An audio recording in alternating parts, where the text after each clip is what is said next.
ناظرین گرامی، تقریباً 10 صدیہ قبل مشرقی اناطولیہ میں جیلوان کے شمال مغرب میں ملازکرد کے مقام پر ایک خوفناک جنگ لڑی جا رہی تھی۔ اس جنگ نے اناطولیہ کی قسمت کا فیصلہ کرنا تھا۔ یہ جنگ کن گروہوں کے درمیان لڑی جا رہی تھی، اس جنگ کا نتیجہ کیا نکلا اور عثمان غازی کا اس جنگ سے کیا تعلق تھا، ان سب سوالات کے جوابات کے ساتھ ساتھ اگر آپ عثمان غازی کی زندگی پر مبنی سچی معلومات دیکھنے اور سننے میں دلچسپی رکھتے ہیں تو اس ویڈیو کو آخر تک ضرور دیکھتے رہیں۔ ویڈیو میں آگے بڑھنے سے پہلے تمام نئے آنے والے دوستوں سے گزارش ہے کہ ویڈیو کو لائک اور چینل کو سبسکرائب ضرور کر دیجئے۔ تو آئیے چل کر ویڈیو کا باقاعدہ آغاز کرتے ہیں۔ ناظرین گرامی، 10ویں صدی میں اناطولیہ پر قبضے کے لیے دو سلطنتیں آپس میں گتھم گتھا تھیں۔ ان میں ایک مشرق وسطی اور وسط ایشیا میں قائم سلجوقی سلطنت تھی تو دوسری یورپ اور ایشیا کے کچھ علاقوں پر قائم بازنطینی سلطنت تھی، اور اس وقت کا اناطولیہ جسے آج ہم ترکی کے نام سے یاد کرتے ہیں بازنطینیوں کے قبضے میں تھا۔ یہ وہی بازنطینی سلطنت ہے جسے خلافت راشدہ کے زمانے میں رومی سلطنت کہتے تھے۔ بازنطینیوں نے سلجوقیوں سے جنگ و جدال کا سلسلہ شروع کیا جس کا اختتام جنگ ملازکرد کی شکست پر ہوا۔ جنگ ملازکرد میں الپ ارسلان سلجوقی بنفس نفیس شامل ہوئے اور بازنطینیوں کو عبرتناک شکست دی اور ان کے شہنشاہ رومانوس چہارم کو گرفتار کیا اور اس کی رہائی اناطولیہ سے دستبرداری کی صورت میں ہوئی۔ اس وقت اناطولیہ میں بہت سے ترک قبیلے آباد ہو رہے تھے جن میں اوغوز ترکوں کا ضعیف الحال کائی قبیلہ بھی تھا۔ قبیلے کے سردار کا نام ارطغرل تھا۔ اسی سردار کے ہاں سن 656 ہجری بمطابق 1258 عیسوی میں ایک بیٹا پیدا ہوا جس کا نام عثمان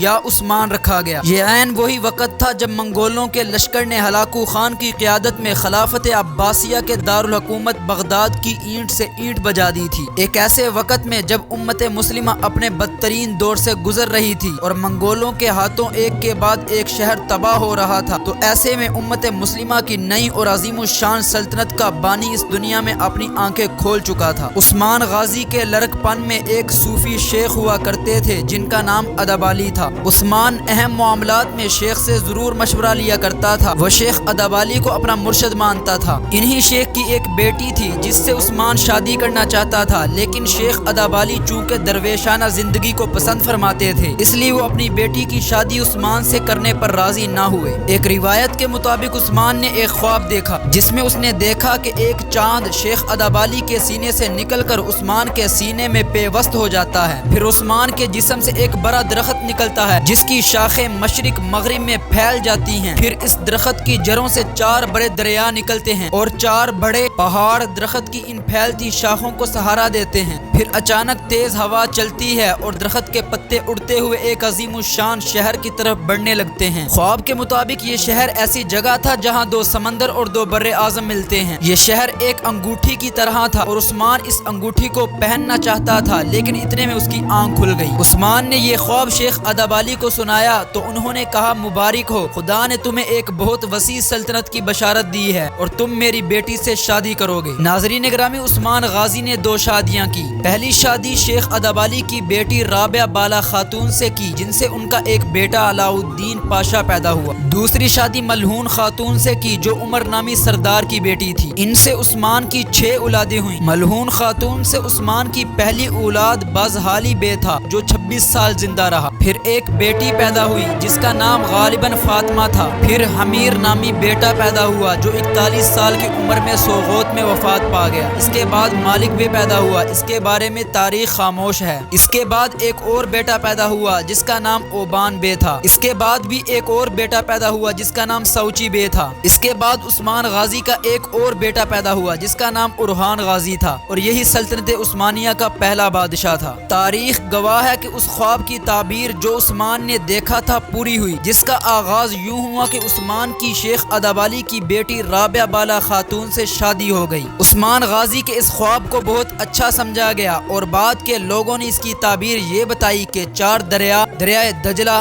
دریائے فرات، دریائے نیل اور دریائے ڈینیوب تھے، اور 4 پہاڑ کوہ طور، کوہ بلقان، کوہ قاف اور کوہ اٹلس تھے۔ بعد میں عثمان غازی کی اولاد کے زمانے میں چونکہ سلطنت عثمانیہ ان دریاؤں اور پہاڑوں تک پھیل گئی تھی، اس لیے یہ خواب دراصل سلطنت عثمانیہ کی وسعت کے متعلق ایک پیشن گوئی تھی۔ شہر سے مطلب قسطنطنیہ ہے، جسے عثمان غازی تو فتح نہ کر سکے، لیکن بعد ازاں ان کی اولاد کے نوجوان بادشاہ محمد فاتح نے قسطنطنیہ کو فتح کیا اور رسول خدا صلی اللہ علیہ وسلم کی پیشن گوئی پائے تکمیل کو پہنچی۔ ارطغرل غازی کے ولی عہد عثمان غازی اول اپنے والد ارطغرل غازی کی وفات کے بعد 27 ستمبر 1299 کو اپنی ریاست کے حکمران بن گئے۔ سلجوق دارالحکومت قونیہ پر منگولوں کے قبضے اور سلجوقی سلطنت کے خاتمے کے بعد عثمان غازی کی جاگیر خود مختار ہو گئی، جو بعد میں سلطنت عثمانیہ کہلائی۔ عثمان غازی کی جاگیر کی سرحد قسطنطنیہ کی بازنطینی سلطنت سے ملی ہوئی تھی۔ بازنطینی سلطنت چونکہ کمزور اور چھوٹی ہو گئی تھی، لیکن پھر بھی عثمان غازی کی ریاست کے مقابلے میں بہت بڑی اور طاقتور تھی۔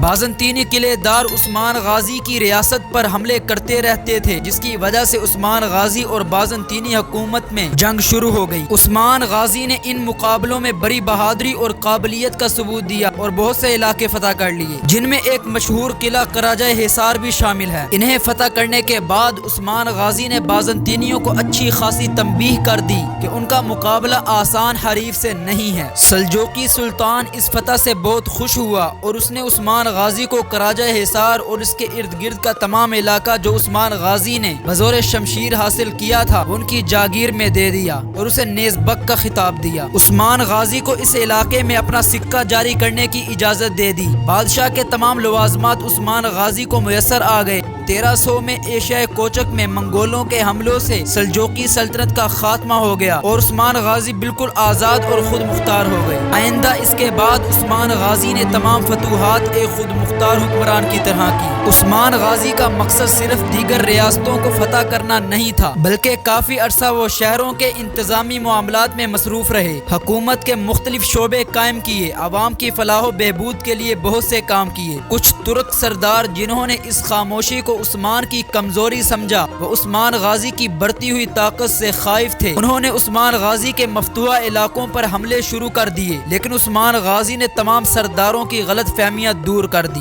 1301 میں عثمان غازی نے بازنطینی شہنشاہ کی بڑی فوج کو قراجہ حصار کے مقام پر عبرتناک شکست دی۔ 6 سال کے اندر عثمان غازی بازنطینی قلعوں کو فتح کرتے ہوئے بحر اسود تک پہنچ گئے۔ نیکیا اور نائکومیڈیا کے ارد گرد کے تمام علاقے فتح ہو گئے۔ ان حالات کو دیکھتے ہوئے بازنطینی شہنشاہ نے منگولوں کو اکسایا کہ وہ عثمان غازی پر حملہ کریں۔ منگولوں نے عثمان غازی کے مفتوحہ علاقوں پر حملہ کیا۔ اس بار عثمان غازی نے اپنے بیٹے اورحان غازی کو منگولوں کا مقابلہ کرنے بھیجا۔ اورحان غازی نے منگولوں کو سخت شکست دی۔ یوں بازنطینیوں سمیت عثمان غازی کے سب دشمنوں کی امیدوں پر پانی پھر گیا۔ ناظرین گرامی، کہا جاتا ہے کہ عثمان غازی نے اپنے ہی چچا دندار بے کو خود تیر مار کر ہلاک کیا۔ یہ سلطنت عثمانیہ میں اپنے ہی خاندان کا پہلا قتل تھا۔ دندار بے کو اس لیے مارا گیا کیونکہ وہ بازنطینی امراء سے اتحاد کر رہا تھا۔ اس کے علاوہ وہ فوج کے حوصلے بھی پست کر رہا تھا۔ ہمیں آج کے لحاظ سے یہ قتل بہت معیوب نظر آئے گا، لیکن اس دور کے لحاظ سے یہ معمولی واقعہ تھا۔ ناظرین گرامی، عثمان غازی نے 1317 میں بازنطینی سلطنت کے اہم ترین قلعے قسطنطنیہ، جسے آج استنبول کہتے ہیں، کے قریب ہی ایک اور بہت اہم شہر بروسا کا محاصرہ کر لیا۔ یہ جنگ 10 سال جاری رہی، لیکن آخرکار فتح عثمانی ترکوں کے حصے میں آئی۔ 1326 میں بروسا کے گورنر نے عثمانی فوج کے سامنے ہتھیار ڈال دیے، لیکن جب شہر فتح ہوا تو عثمان بستر مرگ پر تھے۔ عثمان غازی کے بیٹے اورحان غازی نے فتح کی خوشخبری بیمار اور بوڑھے باپ تک پہنچائی تو وہ خوش ہو گیا۔ انہوں نے بیٹے کی تعریف کی اور اسے اپنا جانشین مقرر کر دیا اور ساتھ وصیت بھی کی کہ موت کے بعد انہیں بروسا شہر ہی میں دفن کیا جائے اور بروسا کو عثمانی ترکوں کا نیا دارالحکومت بنا دیا جائے۔ چنانچہ عثمان کو بروسا ہی میں دفن کیا گیا، جہاں ان کا مزار آج بھی موجود ہے۔